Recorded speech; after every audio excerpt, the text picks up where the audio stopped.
सांगली जिल्हा कारागृहात कैद्यांना गांजाचा पुरवठा करण्यात आलाय। कारागृहात गांजा ओढणाऱ्या तिघांवरती गुन्हा दाखल झालाय। कारागृहात गांजा सापडल्यानं प्रशासनात मात्र खळबळ उडाली। तुरुंगात गांजा आला कुठून, गांजा पुरवला कोणी, याचा तपास सुरू आहे।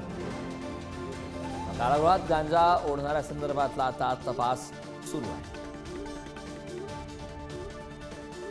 या संदर्भात ताजी अपडेट देण्यासाठी आपले प्रतिनिधी स्वप्नील पाटील आपल्यासोबत जोडले। स्वप्नील, सांगली जिल्हा या कारागृहातच थेट आता कैद्यांना गांजाचा पुरवठा करण्यात आल्याचा खळबळजनक प्रकार समोर आलाय।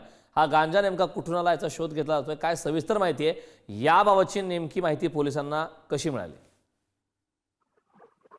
नक्कीच करण, हे काय आजची बातमी नाही आहे, आजची घटना नाही आहे, कारण की यापूर्वी देखील सांगली जिल्हा कारागृहामध्ये गांजाचा पुरवठा झाल्याचं अनेक घटना घडलेल्या आहेत।